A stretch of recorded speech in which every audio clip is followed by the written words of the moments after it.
Hi friends, welcome to Madhu Karthik blogs. అందరూ ఎలా ఉన్నారు? మేమైతే చాలా బాగున్నాం.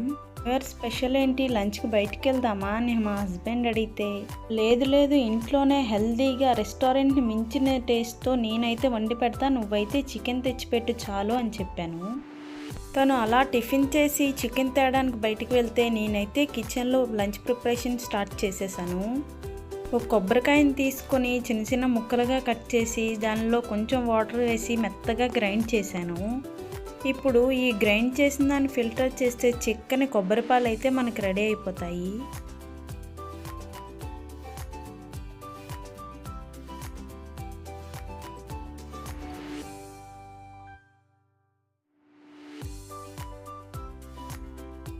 ఈ ఫిల్టర్ చేసిన కొబ్బరిలో ఇంకోసారి కొంచెం నీళ్లు పోసి గ్రైండ్ చేస్తే పూర్తిగా కొబ్బరిపాలు సెపరేట్ అయిపోతాయి.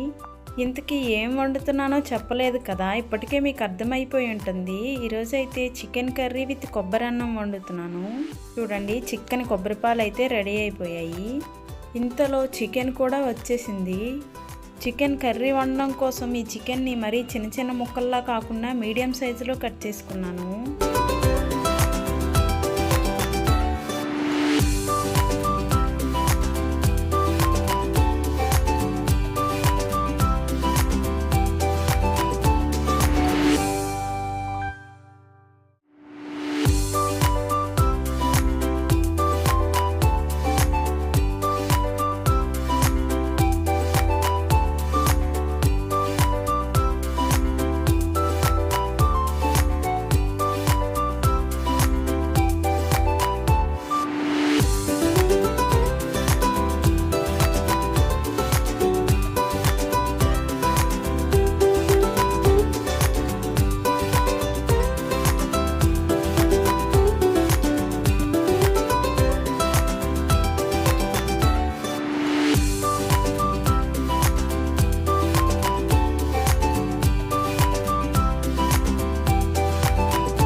అన్నీ రెడీ చేసుకొని ఫస్ట్ చికెన్ కర్రీ వండడం అయితే స్టార్ట్ చేశాను. స్టవ్ ఆన్ చేసి ప్యాన్ పెట్టి 2 టేబుల్ స్పూన్ ఆయిల్ వేసి బిర్యానీ స్పైసెస్ వేశాను.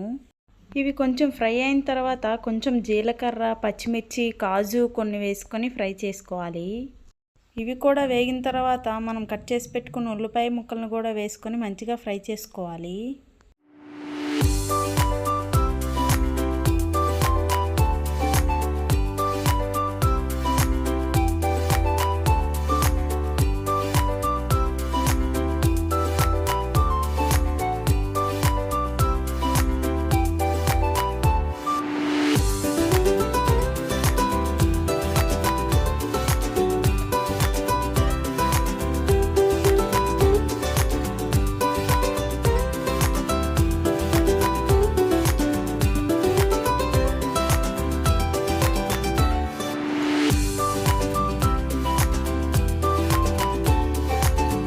చికెన్ హాఫ్ కిలో తెస్తే మాకు లంచ్కి డిన్నర్కి సరిపోదని చికెన్ కిలో తెచ్చారు.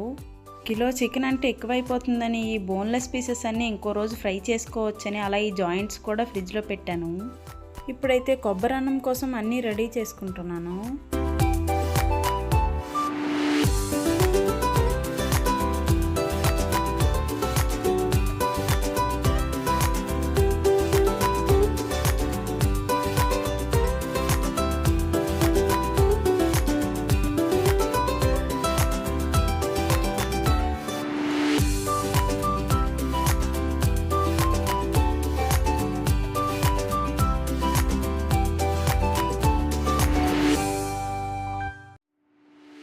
ఇంతలో చికెన్ కర్రీ కోసం ఆనియన్స్ అన్నీ చక్కగా ఫ్రై అయిపోయాయి. చికెన్ వేసేస్తున్నాను.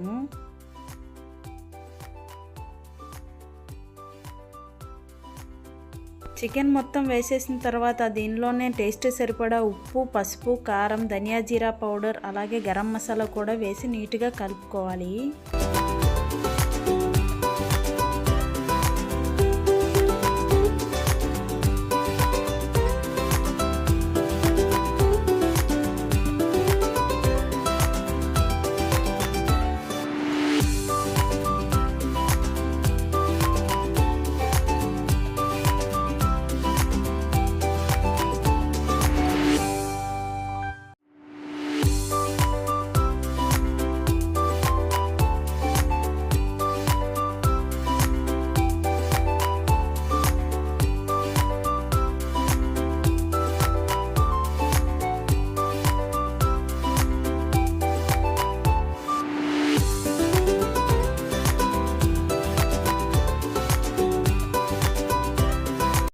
ఫ్లేమ్ని మీడియంలో పెట్టి మూత పెట్టాను కాబట్టి ఆ చికెన్ అలా మగ్గుతూ ఉంటుంది. ఈలోగా కొబ్బరి అన్నం అయితే స్టార్ట్ చేస్తున్నాను.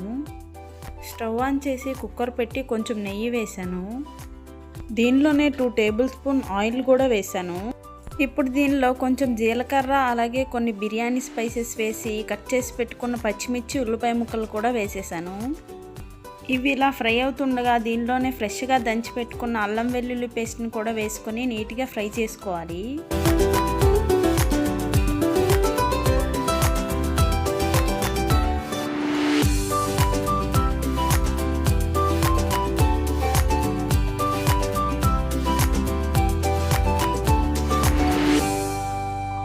ఐదు నిమిషాలకోసారి మూత తీసి చికెన్ కర్రీని కలుపుతూ ఉండాలి. ఫ్లేమ్ని మీడియంలో పెట్టి మూత పెట్టి ఉడికిస్తే చికెన్లో ఉండే వాటర్తోనే 50% చికెన్ ఉడికిపోతుంది. ఇప్పుడు కొబ్బరి అన్నం కోసం మాకు సరిపడా చిన్న 4 కప్పుల రైస్ అయితే తీసుకుంటున్నాను. ఇప్పుడు ఈ బియ్యాన్ని ఒకసారి నీట్గా కడిగి కుక్కర్లో వేసేస్తున్నాను.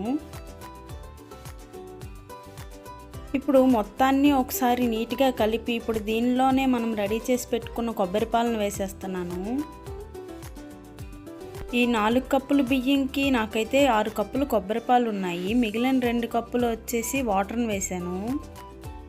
ఇప్పుడు మొత్తాన్ని ఒకసారి నీట్గా కలిపి దీని టేస్ట్కి సరిపడా ఉప్పు, కారం, పసుపు, ధనియా జీరా పౌడర్ అలాగే గరం మసాలాలను కూడా యాడ్ చేసుకోవాలి.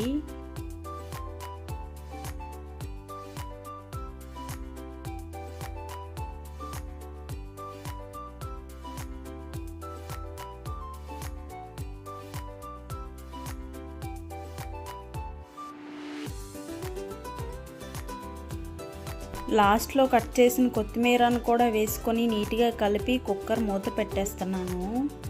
కరెక్ట్గా 3 విజిల్స్ వస్తే రైస్ పర్ఫెక్ట్గా ఉడికిపోతుంది. ఇప్పుడు చికెన్ కర్రీ ఎంతవరకు వచ్చిందో చూద్దాం. చికెన్లో ఉండే వాటర్ మొత్తం అయిపోయింది. ఇప్పుడు మనం టేస్ట్కి తగ్గట్టు, గ్రేవీకి తగ్గట్టు మనం వాటర్ వేసుకుంటే సరిపోతుంది. కొంచెం కొత్తిమీరను వేసి నేనైతే ఆల్మోస్ట్ చికెన్ మునిగేంత వరకు వాటర్ని వేసాను.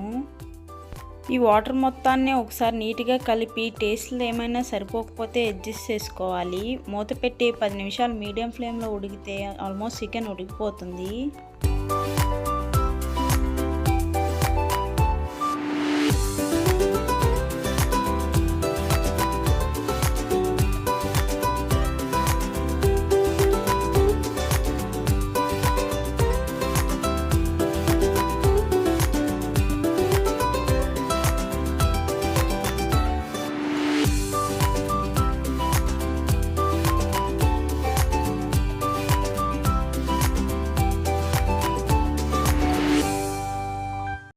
ఎగ్జాక్ట్గా 3 విజిల్స్లో చికెన్ కూడా చక్కగా ఉడికిపోయింది. కుక్కర్ కూడా 3 విజిల్స్ వచ్చేసాయి. చికెన్ మొత్తం ఉడికిపోయి నాకు కావాల్సిన గ్రేవీ ఉన్నప్పుడు అయితే స్టవ్ ఆఫ్ చేసేసాను. ఇలా ఉంది చూడండి చికెన్. ఇప్పుడు కొబ్బరి అన్నం ఎలా ఉందో చూద్దాం.